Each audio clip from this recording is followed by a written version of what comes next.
What is up, everybody? It is Og here, back with another video, and in today's video, we're going to be running through ZG post AOE Cap. So this is on the TBC beta. The AOE Cap just came out, and so I immediately went and tested every single one of the main Mage farms just to make sure that it was still possible. No spoiler alerts, but I will have videos for every single one of those farms over the course of the next week or so. Maybe this isn't the first one that you've seen. I don't know.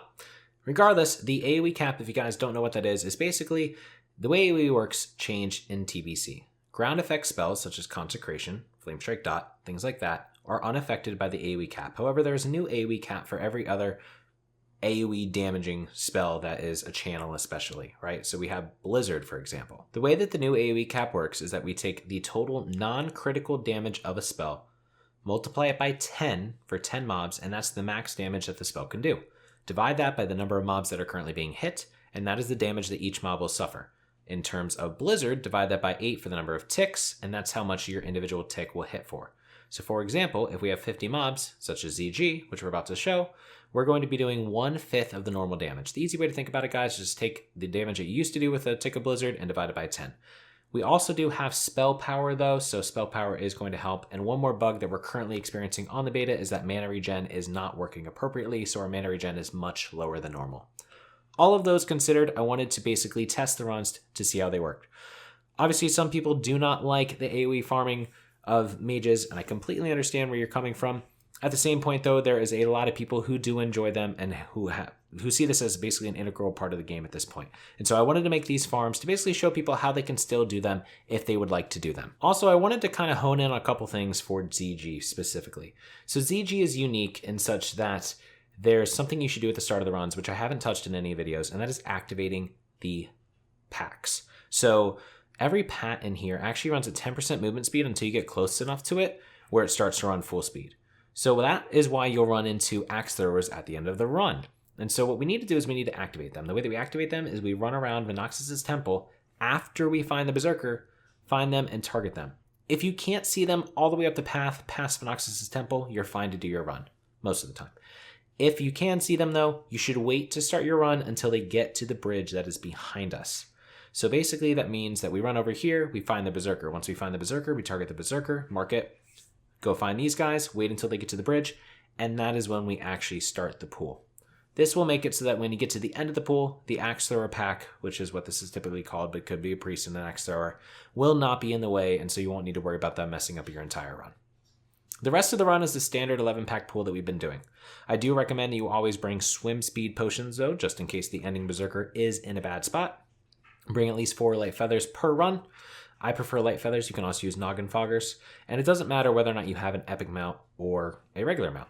At the end of the day, it's just a matter of, running through this first place a little bit faster. I personally prefer to do the pool this way, just because at the end of the day, which I just said, but it's a habit, sorry. These runs are more about getting the mobs controlled and going down a specific path. It's not about getting to the finish line as fast as possible. Because if you do, you're going to end up having the mobs not stack up appropriately. One big issue I also see a lot of people mess up is that they don't go all the way in to aggro these cubs. You don't need to run straight into every single one of them, but I make a nice little U shape right there. That kind of helps me out. After that, we slow fall down here and then we get ready for the next pool. Typically in any of my coaching sessions that I do, this is typically another big issue that people have. They'll jump into the water and then they'll blink over to this croc pack on the left. That's going to cause more issues than not, guys. What you should do is jump into the water, jump twice, counterspell that croc, and then blink towards this bamboo. That is going to make it so that the mobs are far enough behind you that they aren't going to catch up to you, and at the same time, they're close enough to you where they're not going to reset. When you're running along this wall, you want to turn into the wall a little bit. Not too much, though. If you turn too much, you'll actually just slide down. You see where I kind of fell down a little bit right there and then caught myself. That's because I was angled into the wall this amount. It takes a little bit of practice. You can also get to this place, though, without going into the actual dungeon to attempt that if you want. Through the rest of the run, I want to talk about some of the things that I would recommend having for the actual pool itself.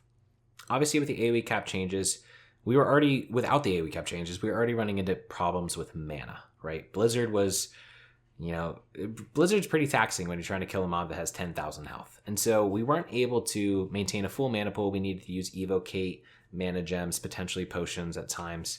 And so trying to do Blizzard and do 5 times the amount of damage over time, you can rely on clear casting procs, but it's not going to be consistent, especially on the beta currently because there's, an issue with the mana regen.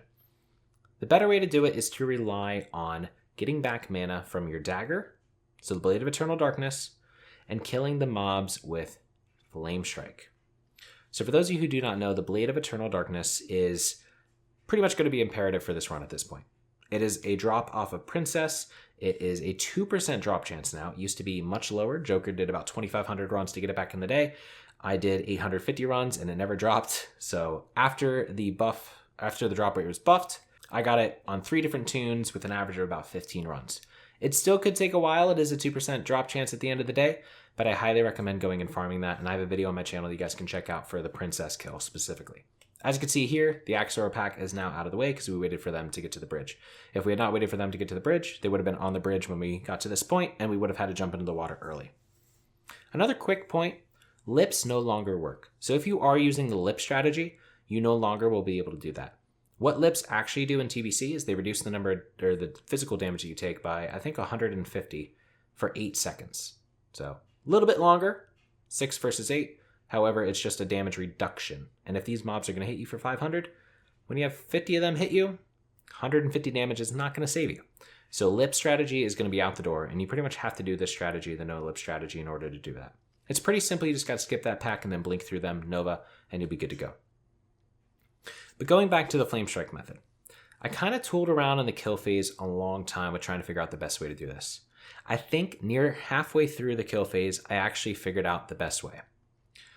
Obviously, our goal is to slow down the mobs enough where we can get a Flame Strike down, and then get them slowed again where they sit in that Flame Strike for a long time. So here you can see the AOE cap. Our Blizzard's only doing 11 damage. Typically, we would do about 60. So that is pretty much, 1/5 on the dot. Try to drop down a Flame Strike, but then I go for the slow, and some of them get ticked for the damage, but not all of them.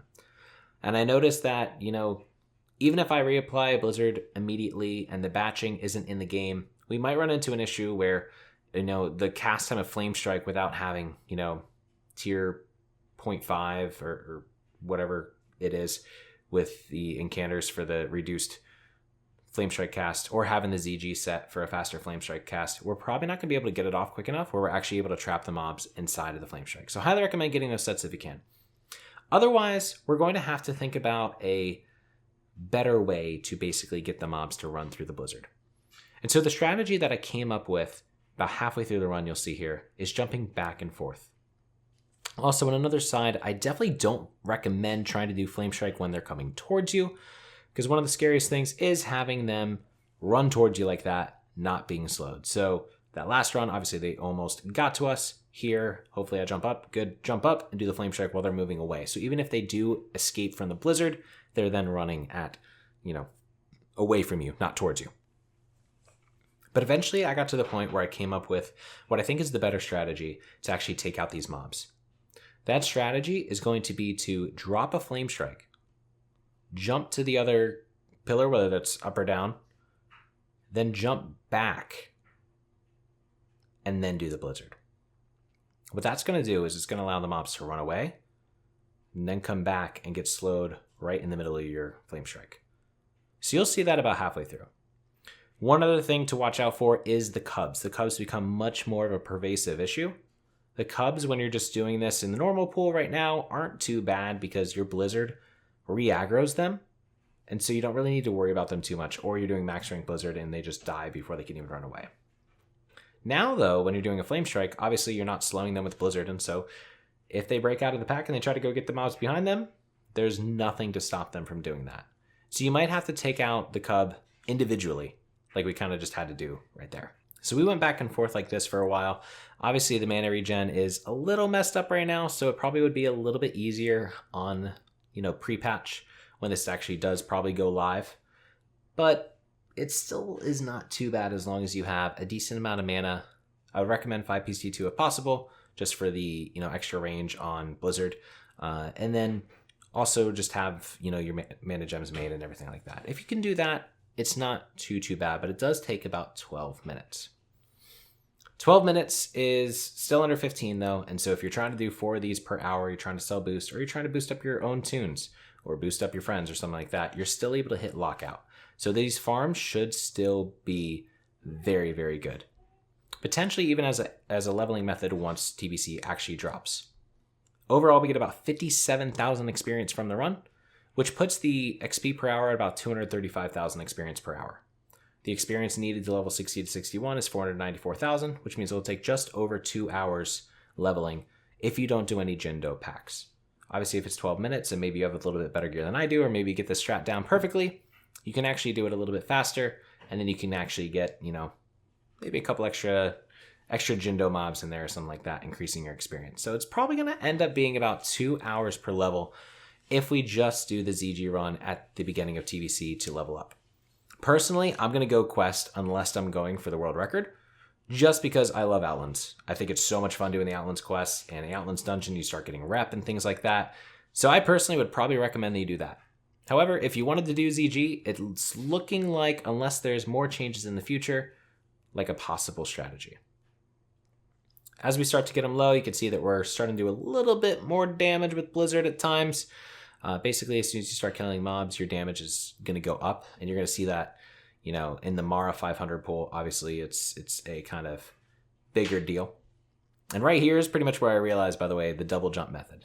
So you can see right there, I went up and then came back down, and then I was able to get the mobs slowed in Flame Strike. So here, I'm going to go up, Flame Strike, come back down, jump back up, mobs get slowed within the Flame Strike, and that allows the extra damage. I think if we were able to do that the whole run, you can probably shave off, I would probably say at least a minute to 2 minutes probably from the run itself. But even doing it this way, the entire run itself was 12 and a half minutes, and we had a bad Berserker pat at the beginning, Berserker positioning rather. So this is definitely still a really good farm, even with the AOE cap. Hopefully this helps you guys figure out exactly how you're going to get down the farms yourself. Give it a shot if you're on the beta, and if not, hopefully you guys can test it at some point in the beta and see how it works for yourselves. Again, recommend Swimsuit Potions, Light Feathers, Blade of Eternal Darkness, and if you can, 5-piece T2.